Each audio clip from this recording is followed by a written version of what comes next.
Good morning, good afternoon, good evening.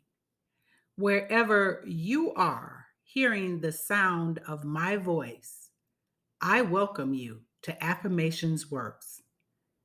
If you are new to this podcast, thank you so much for joining us. If you are returning to this podcast, a double thank you so much for coming back for another episode. I truly appreciate it. So, I want to talk to you today, and I don't know why I got moved to go in this direction. And so, what I try to do is I try to just go where I'm being moved to go, right? Because if I'm being moved in that direction, that means someone out there needs to hear this. And so I want to talk to you today about your uniqueness, your little light. And so we're going to start today, of course, by reading from the Daily Word, which is a Unity publication, and it's about unique. I make a unique contribution to the world. My spirituality is as unique as I am.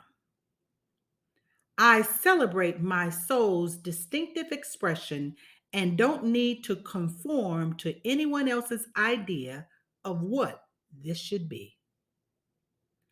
I also don't have to hold on to spiritual ideas I may have outgrown. Instead, I let my uniqueness fully express and make a joyous contribution to the world around me. I resist the urge to look outside myself for validation and recognize that I am more than validated by the presence of God moving in, through, and as me. There is joyous freedom in this realization. I contribute to life with creative energy and zeal, all that is unique to me. I feel playful as I awaken to my expressive spirit. I am one of a kind, and so it is. Ah, those words just make me feel so good. I am one of a kind. Wherever you are right now, I want you to say that. I am one of a kind. You are unique. You are special. You are made in the image and likeness of your creator. And I don't know if you grew up with this little song, and I'm going to sing it, and y'all know I can't sing, so nobody laugh. This little light of mine, I'm going to let it shine. Did you grow up with that song? Because if you did, you know it means this is my light. I have a light inside of me that the world should see, right? And what happened is, at least for me, when we're taught that song, we're, pretty young. Maybe we're 5, 6 years old. I remember this song kind of being taught like, in Sunday school and church, right? And so this song is an old song that was supposed to put in your soul and your spirit that you are one with God and that you are the light of God, right? That shines through you. The problem with it is that it's taught to you at an age where, yes, you do absorb it. Yes, you do hear it. But as you go through life, you get so many negative impacts and so many other negative messages that contradict that message, that message kind of gets pushed down. And you forget that you have a little light that you need to let shine, right? That's your purpose. That's your reason. You have a light in you. You came to this earth to do something. We look at our leaders, right? our world leaders, Gandhi and Mother Teresa and Martin Luther King. And, we look at world leaders and we say, wow, look at what they've accomplished. Look what they did. Look at the movement they made, right? A global movement. Look at that. And we're in awe of it. But we forget that we all have that light.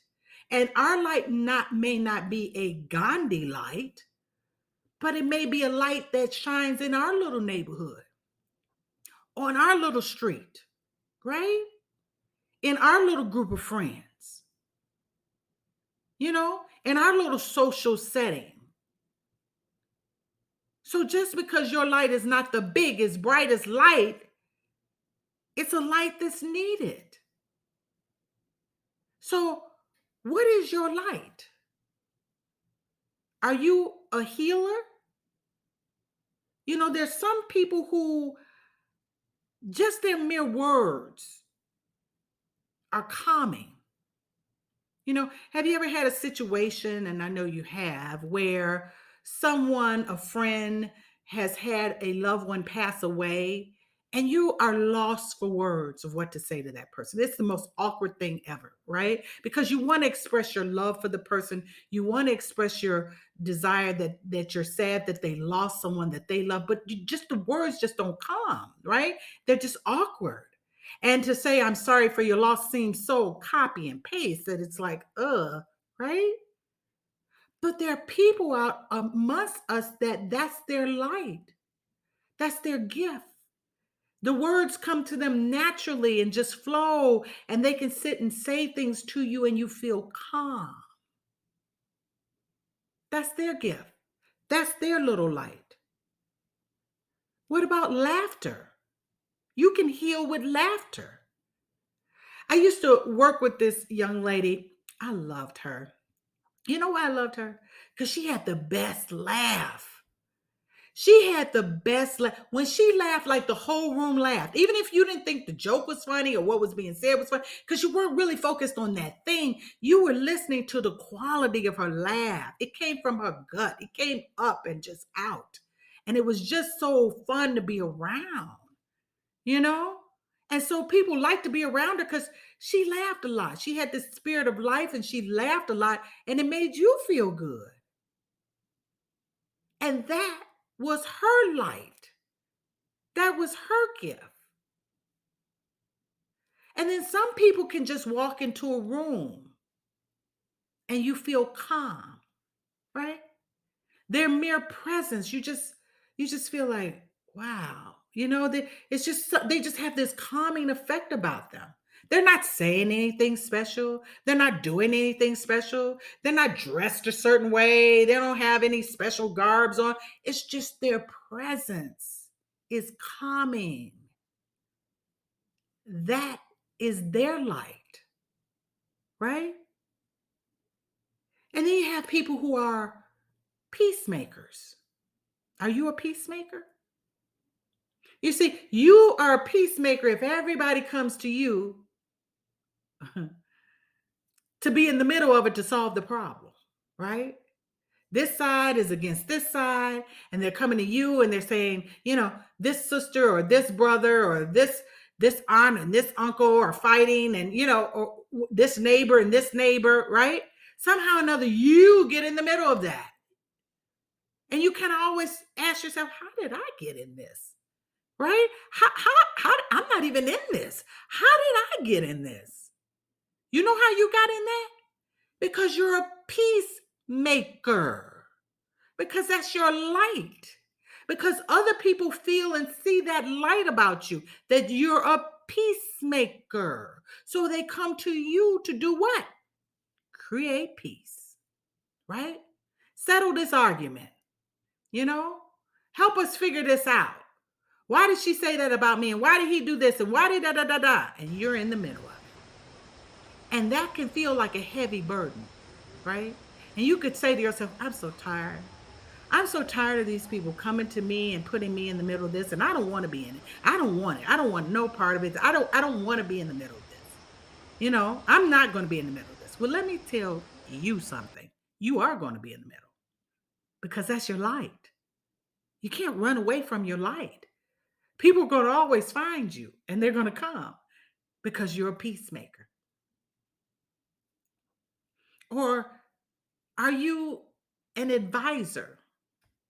Some people have the gift of being an advisor, and usually, pretty much like the peacemaker, they don't mean to be. They really don't. They're not seeking out, hear ye. I have advice over here, right? They're not doing that. But very much like the peacemaker, people come to them and seek out their counsel and seek out their wisdom and seek answers. And what should I do? And this happened. And they want to tell you their story from the beginning to the end, trust me. And they want to know, what should I do? Right? And you feel like that's happening over and over and over again. And of course, you tell them, because guess what? You're an advisor. That's your light. That's what you do. So, of course, you tell them. And let me say this to you, much like the peacemaker, it can feel like a very heavy burden. You can feel like, oh gosh, I'm tired. I wish people would leave me alone. They will not. They will not. They cannot. Because that's what you came on earth to do. So understand that sometimes you are going to feel like want to run away from your light. But I want you to embrace your light. I want you to understand the gift that it is. I want you to understand what your light does for your little corner of the world. Okay? No, it's not a Gandhi light. No, it's not a Mother Teresa light. It's probably not going to set the world turning a different spin, right? You may not go down in the history books, but your light is necessary for where you live, for where you are, for what's happening in your immediate world. Your light is necessary.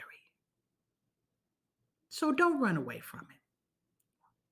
Learn to embrace it. Learn to thank the Creator for it. Learn to be at peace with it. Learn to find ways to replenish your soul, whatever that be, whatever you like to do that replenishes your soul, so that you can continue to be the light that you were meant to be. So I hope today this is something that you're going to sit down and think about, because each one of us has a light. You are not here for no purpose. You're not just here flopping around. You have an inner being reason for being here. You have a light. What the song say? This little light of mine, I'm going to let it shine, right? Let your light shine. Be okay with it. It is not a burden. Change your attitude about it. It is a gift. It is a gift. So I hope that this has been helpful to you, whoever you are that I am speaking to. I hope that you can understand that you need to nourish your gift. Be thankful for your gift and show your gift off to the world. Let your light shine. And as always, I wish you nothing but blessings.